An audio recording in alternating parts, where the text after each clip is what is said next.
নতুন বাসা আসার পরে এটা তার 2-1 দিন পরের হয়তো ক্লিপ ছিল, তখন আমি নিয়ে রেখেছিলাম। তো সেটাই আজকে আপনাদের সাথে শেয়ার করতেছি।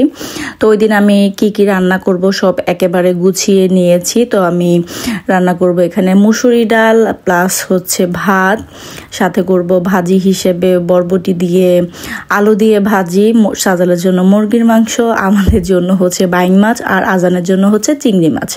তো সব কিছু আমি একবারে ধুয়ে কেটে নিয়েছি। এখন হচ্ছে জাস্ট রান্না করার পালা। তো আমি প্রথমে ভাত আর ডালটা বসিয়ে দিয়েছি। তার একটা বার্নারে হচ্ছে আমি একটা ফ্রাই প্যান বসিয়ে তার মধ্যে পর্যাপ্ত পরিমাণ তেল দিয়ে পেঁয়াজ কাঁচামরিচ দিয়ে দিয়েছি। তো এখানে আমি ভাজি করব। তো এই বরবটিটা সেদ্ধ হতে একটু টাইম লাগে। তো আমি যা যা মশলা দেওয়ার ওইগুলি দিয়ে দিয়েছি, একদম সামান্য করে হলুদের গুঁড়া, মরিচের গুঁড়া আর হচ্ছে লবণ, একটু আদা রসুন পেস্ট দিয়ে একটু কষিয়ে নিয়েছিলাম।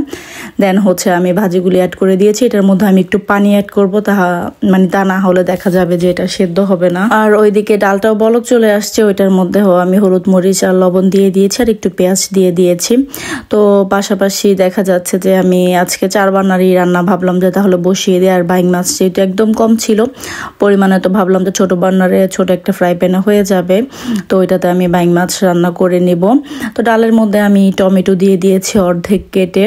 তো ভাজিটার মধ্যে একটু পানি দিয়ে দিয়েছিলাম যাতে সেদ্ধ হয়ে যায়। তো একটু পরপর আমি নাড়াচাড়া করে দিচ্ছিলাম।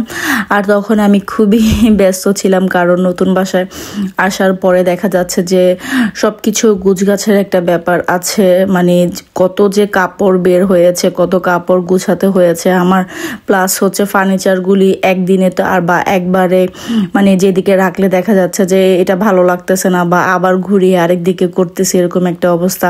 আর জিনিসপত্র বারবার হচ্ছে গুছানো লাগতেছে। তো এগুলি সব ঠিকঠাক করতে আমার বেশ অনেক দিন টাইম লেগে গিয়েছে। আর পাশাপাশি ওইদিকে আমার ডয়েচ যে আমি কোর্সে ভর্তি হয়েছি, তো সেটাও আমার অলরেডি শুরু হয়ে গিয়েছে। তো সকাল 8টা থেকে দেখা যাচ্ছে যে 12টা পর্যন্ত ওইখানেই থাকা লাগে।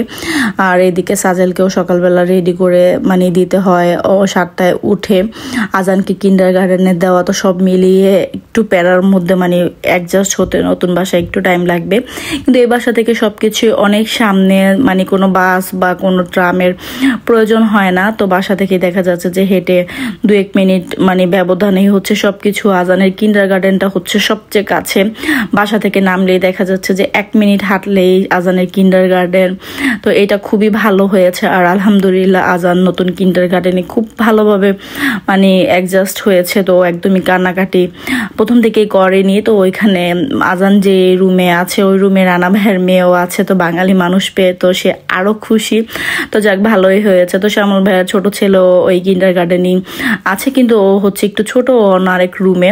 তো আজান ওই জোহাকে পেয়ে খুবই খুশি। তো কথা বলতে বলতে এদিকে ভাতটা হয়ে গিয়েছে, ভাতটাকে আমি ঝরা দিয়ে দিয়েছি আর ডালটাকেও বাগার করে নিয়েছি। এদিকে মাছটাও একদম হয়ে গিয়েছে, লাস্টে একটু ধনেপাতা দিয়ে দিলাম।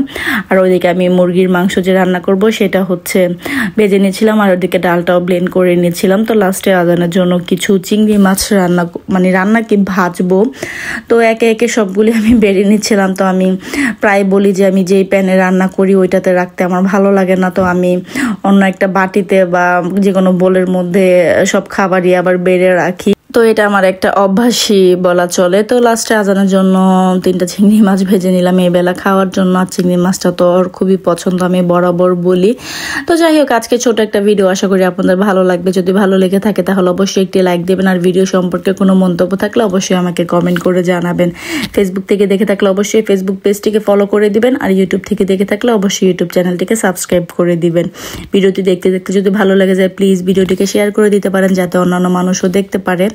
তো এই তো আমার রান্না শেষ, আমি পুরো কিচেনটাকে ক্লিন করে নিয়েছি আর টেবিলে খাবার সার্ভ করে দিয়েছি। তো এখন হচ্ছে জাস্ট খাবারের পালা। তো আজকের ভিডিওটা এই পর্যন্ত। সবাই ভালো থাকবেন, সুস্থ থাকবেন, আমার চ্যানেলের পাশে থাকবেন। আসসালামু আলাইকুম, আল্লাহ হাফেজ।